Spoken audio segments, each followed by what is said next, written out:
Friends, welcome to our channel festive faces. আমি অনেক দিন পর একটা ভিডিও নিয়ে চলে এসেছি। আর সেই ভিডিওটা হচ্ছে আমি আজকে প্রায় 7 মাস পর বাড়ি ফিরেছি। তো 7 মাস পর বাড়ি ফিরে আমি দেখছি যে আমাদের বাড়ির ঠাকুর ঘরের পজিশনই চেঞ্জ হয়ে গেছে।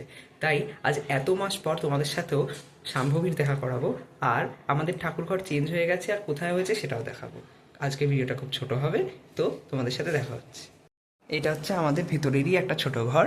সেই ঘরেই এখানে পর্দা লাগিয়ে এই জায়গাটাকে একদম সেপারেট করে দেওয়া হয়েছে। এই ঘরে এখন আপাতত কিছু নেই, খালি ঠাকুর ঘরই আছে। তো এটাই হচ্ছে আমাদের নতুন ঠাকুর ঘর। তাহলে চলো ভেতরে ঢোকা যাক।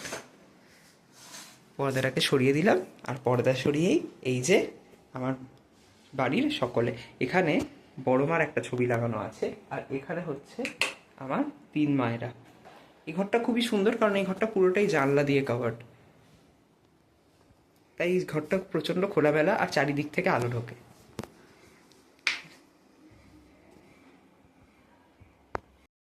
এই দেখো কেমন লাগছে মাকে, অবশ্যই জানো। এতদিন পরে মায়ের দর্শন তোমরাও পেলে। আর এই যে আমার মা লক্ষ্মী, মা সরস্বতী, আমার ছোট মা, মা মনসা, ধামেশ্বর, গোপাল, দাদা গণেশ, দাদা কার্তিক, গুরুদেব আর বাবা। এই হলো আমার ছোট্ট ঠাকুর ঘরের সংসার। কেমন লাগছে অবশ্যই জানাবে।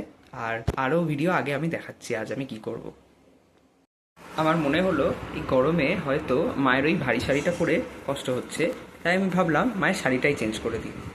কেমন লাগছে মাকে এই শাড়িটা পরে, আর তার সাথে অনেক দিন পর, আজ 7 মাস পর মায়ের জন্য মালা বানালাম। কেমন লাগছে মায়ের এই মালাটা দেখে সেটা অবশ্যই জানিও। আর মাকে কেমন লাগছে এতদিন পর দেখে সেটাও অবশ্যই বলো। আজকে যেহেতু সোমবার, তাই আরতি করেই আজকের পুজো সমাপ্তি ঘটালাম।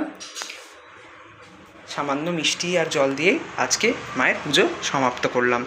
কেমন লাগলো আজকের ভিডিও অবশ্যই জানিও। এতদিন পরে তোমাদের সাথে মায়ের দর্শন করাতে পেরে আমিও খুব খুশি।